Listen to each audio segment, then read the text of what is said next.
Olá pessoal, bem-vindos de volta ao Reações Brasil. Mais uma vez, um vídeo novo para vocês e mais um episódio de Demolidor Renascido aqui. Já estamos em dia com o episódio, sem atraso, sem problema e sem BO, beleza?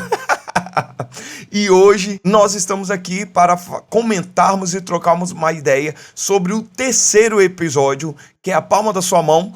E a gente vai trocar uma ideia porque o episódio de hoje foi sensacional. Essa série, cara, provavelmente vai ser uma daquelas séries que todos os episódios eu vou estar aqui falando que é fantástico e sensacional, tá?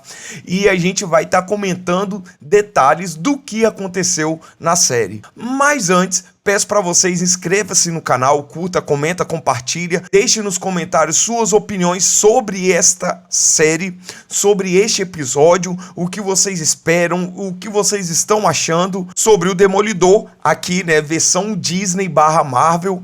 Claro que tem elementos e atores trazidos da Netflix, mas aqui é sobre nova direção, né, mano? Então, deixe nos comentários a opinião de vocês, deixe também sugestões de vídeos aqui. Peço também para vocês ativarem as notificações, ó, clicando no sininho, porque vocês vão estar conectados com a gente e todas as vezes que os nossos vídeos de comentários e primeiras impressões do episódio sair aqui, vocês serão notificados. Até porque a gente é pequenininho, né? Então o YouTube não vai entregar tanto assim, né? Então eu preciso da ajuda de vocês. Deixe aí a contribuição de vocês como like, inscrição e ativação do sininho, beleza? Muito obrigado, sejam todos bem-vindos, venha fazer parte aqui do nosso canal. Vamos logo lá? Comentar então episódio 3 de Demolidor Renascido.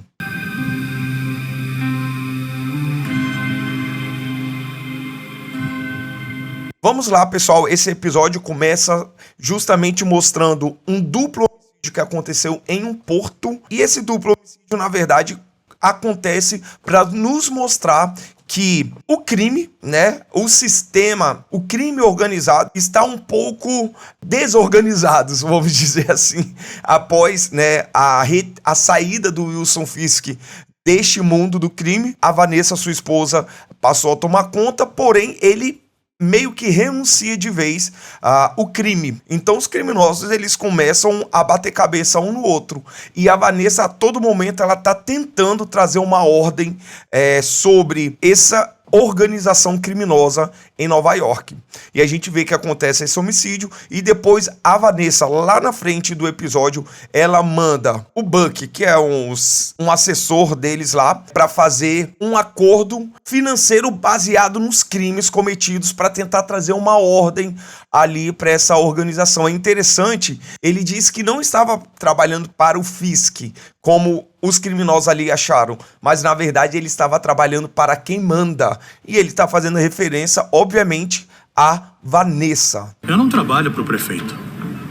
Eu trabalho para quem manda. Então a Vanessa, ela tá tentando ali também convencer, querendo ou não, o Fisk a não largar de vez o crime organizado, vamos dizer assim. Mas ele tem, né, tido essa postura de renúncia, mas a gente vai ver que coisas estranhas começam a acontecer neste episódio. O episódio também começa com o Matt Murdock indo visitar o Hector na prisão, e ele está indo visitar um pouco antes do julgamento, né, das primeiras sessões do julgamento, e ele garante para o Hector que ele vai tirar ele da cadeia, né? O Hector até fala sobre ali, né, a sua terra, porque ele é um porto-riquenho.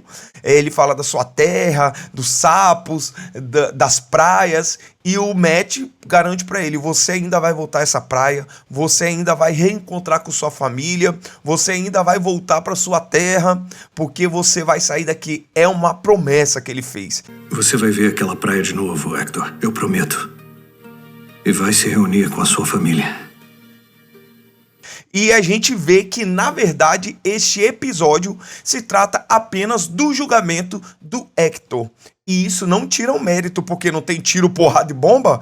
É um episódio fantástico que nos mostra a habilidade do Matt Murdock como um exímio advogado, tá ligado? E a gente vê ali esse embate no tribunal, que isso é próprio dele, que ele é um advogado, né? É claro que aqui propriamente dita, a gente vê a ação dele, ele trabalhando, ele tendo as estratégias, não como aconteceu na She-Hulk, que ele aparece lá, ele vence ali o julgamento, porém, a gente sabe que She-Hulk, tudo que encosta ali apodrece. Então, querendo ou não, o Demolidor aparece na série dela e apodrece a participação dele também na série, porque She-Hulk é o lixão da Marvel, ele tem que cair lá no vazio lá da série Loki.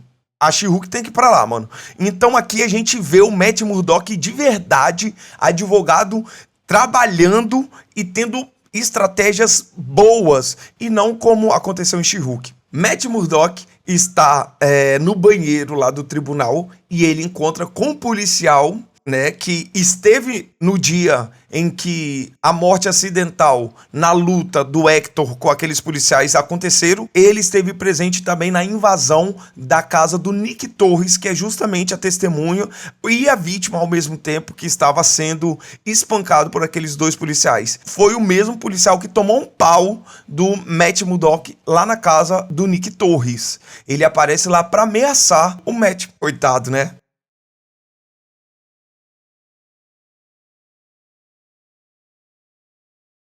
E, cara, esse episódio foi tenso demais. O Cherry está com o Nick Torres escondido, porque ele vai servir como testemunho no caso, e no julgamento vai ser uma testemunha chave, porque é testemunha ocular e a vítima daqueles policiais. Porém, há uma reviravolta no caso. E a gente vai ver como que isso se desencadeia, se desenrola, e como o Matt Murdock consegue dar a volta por cima desse caso. Quando o policial, do fatídico dia em que aconteceu a morte do seu parceiro, ele está ali sendo interpelado pelo Matt Murdock, ele não para de mentir. E, obviamente, o Matt Murdock, sabendo toda a verdade, tudo que, entre aspas, aconteceu naquela noite, ele começa a ser muito mais incisivo nas perguntas. E é claro que isso causa um alvoroço, porque ele estava sendo acusado de induzir na condução ali do julgamento. Mas ele estava fazendo isso, claro, de forma proposital. Até porque ele sabia que aquele policial estava mentindo. Até porque, como a gente sabe, que um dos poderes dele é detecção de mentira. E ele consegue detectar isso através dos batimentos. E ele colocou o policial na berlinda. Em todas as perguntas, ele mentiu. Ou seja, ele estava em um tribunal onde há um juramento contra mentiras. E ele, em todas as suas falas, mentiu sobre o caso do Hector. O Matt Murdock faz chacota com o olho roxo dele, pergunta se naquele dia, além dele, do parceiro dele e do Hector, se não havia mais uma pessoa, e ele mente, e o Matt Murdock disse: havia sim, e essa pessoa vocês estavam agredindo porque era informante de vocês. Aí o caos se estabeleceu no tribunal, não é verdade? Porém, o Nick Torres era o contragolpe do julgamento ali, no caso do Hector, né? Ele iria ali depor a favor do Hector, até porque ele foi salvo pelo Hector. E enquanto o julgamento estava acontecendo, o Cherry estava lá buscando o Nick Torres para ir depor lá no julgamento. Porém, todos os policiais que estavam ali já estavam cientes.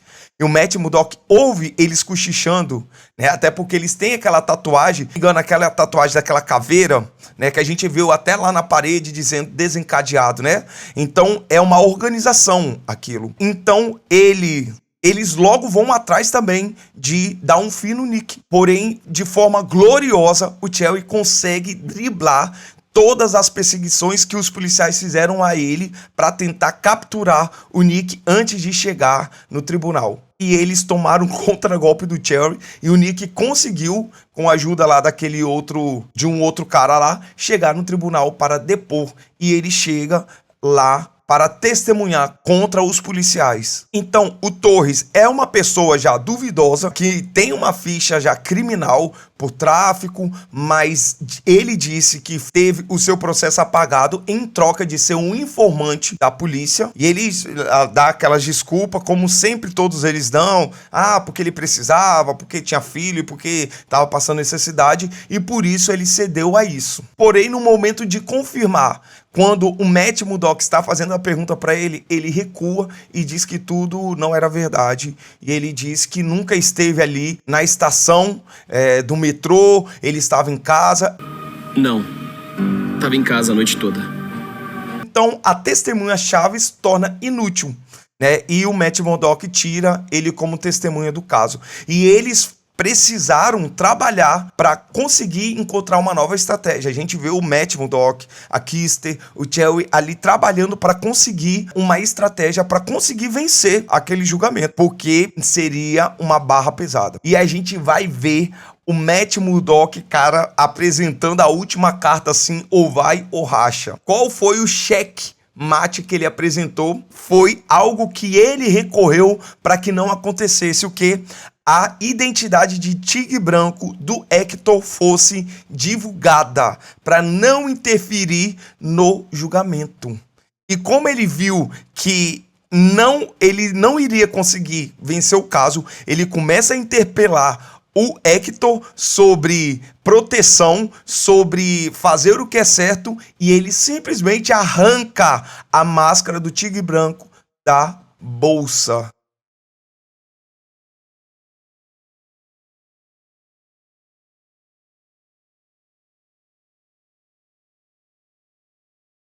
Obviamente o juiz ficou pistola, chamou o promotor, o Matt, justamente porque ele infringiu uma regra a qual ele mesmo foi atrás, né?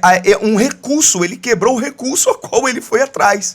E obviamente que o juiz viu ali, ó, agora, meu filho, o processo já tá andando, não tem como cancelar, não tem como retroceder, segue em frente que o BO já foi feito. O promotor não gostou nada disso e disse que não ia deixar isso barato, olha só. É interessante, né, que a Bibi Report, vou chamar ela de Bibi Report agora, aquela jornalista ali, amiga do Daniel, ela mostra algumas pessoas, né, falando durante o episódio, e uma das participações de um senhor que ela chama, o senhor diz que acha que o Hector não seria absolvido porque ele era porto-riquenho, então o julgamento dele não seria justo, justamente por causa do preconceito. Mas não é isso que acontece. Vamos lá. Antes da próxima sessão, Matt Murdock mais uma vez encontra com o Hector e o Hector diz, cara, você é louco, por que você não me falou isso? E ele falou, cara, foi necessário, eu tô tentando te ajudar e foi extremamente necessário que eu fizesse isso e expor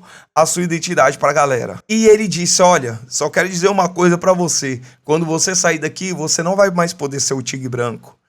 Até porque todo mundo agora sabe da identidade dele. E o Hector disse pra ele, ser Tigre Branco não é uma escolha, é um chamado.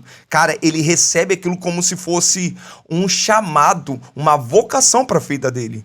Proteger, ajudar as pessoas não é uma escolha, mas sim uma predestinação, basicamente, que ele coloca ali. Ele diz que era impossível dele deixar o manto de Tigre Branco. E óbvio que, claramente, o Matt disse, cara, então você arruma outra forma, porque existem outras formas de poder ajudar as pessoas. E a resposta do Hector foi como? Impossível, é como se eu tivesse que parar de respirar.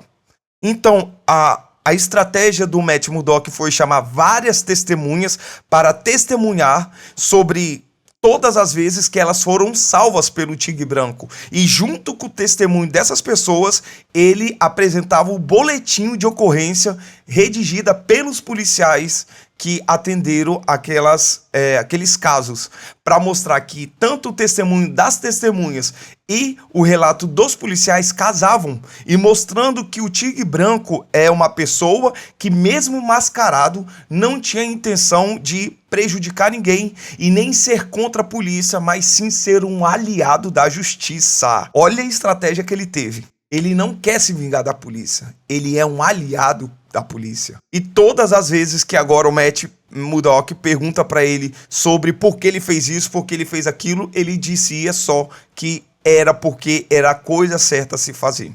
Em todas as perguntas ele respondia porque era a coisa certa a se fazer. E com isso, o Matt Murdock pega ali esses casos, todos esses relatos e disse, olha, ele não tinha motivo nenhum para assassinar ninguém. Até porque ele estaria arriscando a vida dele contra 2 policiais Toda vez que ele se veste de tigre branco, ele arrisca sua vida para ajudar as pessoas. Então, ele quis mostrar que todas as atitudes do Hector é em favor, em prol da caridade e nunca para prejudicar ninguém. Interessante que ele diz, né, que a máscara não faz um homem, ele é um herói. Obviamente, o promotor rebate todas aquelas coisas e disse, não é porque uma pessoa faz várias coisas boas que em um momento ela não possa fazer alguma coisa ruim.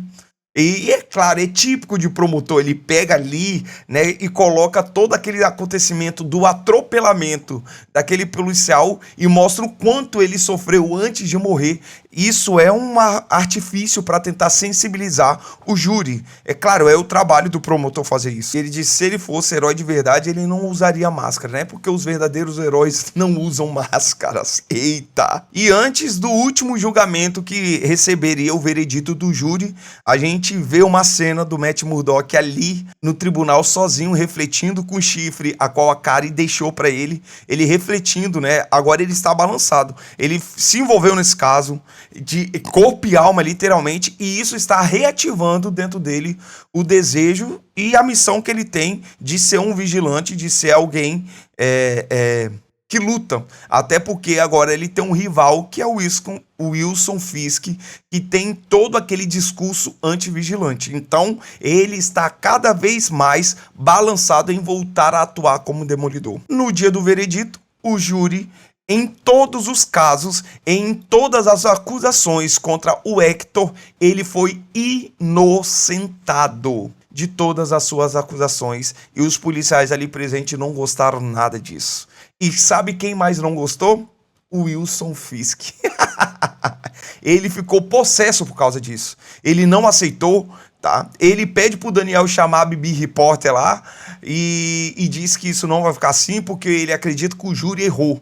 E ela até fala, ué, mas ele foi condenado, ele foi julgado, mas ele diz que eu acredito mesmo assim que eles têm errado. Então aqueles discursozinhos que ele tá tendo com Vanessa, que é um homem diferente, que agora ele tá em busca de objetivos mais altos, estão caindo por terra, e estão se mostrando não tão caridosos assim como ele diz ser, mas está mostrando que ele está atrás de colocar em prática os seus planos, e esses planos não tem muito a ver com amor nem caridade, e muito menos com paz. Ele chegou a dizer para Vanessa que ele não queria se envolver com um crime de novo, porque ele queria que o caos se estabelecesse, porque após o caos poderia se estabelecer uma base ou um estado de paz muito mais forte do que a anterior. Então, o objetivo dele é que verdadeiramente o caos seja estabelecido para que de alguma forma ele venha como, né, o solucionador de todos os problemas. Porque para ele, segundo as palavras dele mesmo, os vigilantes são uma ameaça contra o Estado de Direito. Nossa, parece até o Brasil, né? Misericórdia. Ele diz que, na verdade, os vigilantes são covardes e não são heróis. E ele irá colocar em prática todo o seu discurso anti-vigilante. E isso se desencadeou por causa do julgamento e da absolvição do Hector, o Tigre Branco. E por mais que Matt Murdock ficou feliz, a Glenn ficou feliz, Kister, Cherry, muitas pessoas ficaram felizes com a absolvição do Hector, o Wilson Fisk não se agradou nada disso. E como a sua promessa, ele diz que iria cumprir a sua promessa de antivigilante, ele começa a pôr em prática, fazendo o quê? Mandando assassinar o Hector. Nós vemos o Hector ali colocando a sua roupa, o seu manto, ouvindo aonde ele poderia encontrar um foco de crime, e quando ele passa em um beco, exige que eu a cumpra. e a gente vê ali a roupa de quem? De quem? Responde aí vocês no comentário. Então, Hector, apesar de todo o julgamento, apesar de todo o trabalho do Matt Murdock e sua equipe, foi de base, foi de arrasta pra cima. E o Wilson Fisk agora começa a pôr em prática e mostrar para as pessoas que ele está trabalhando. Claro que isso daqui é uma forma ilegal de se fazer, mas isso já é uma resposta para o Matt Murdock.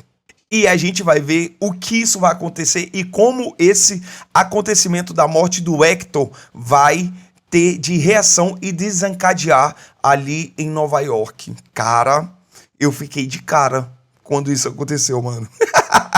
Então, pessoal, eu preciso que vocês deixem aqui nos comentários a opinião de vocês, o que vocês acham que isso terá como consequência a morte do Hector.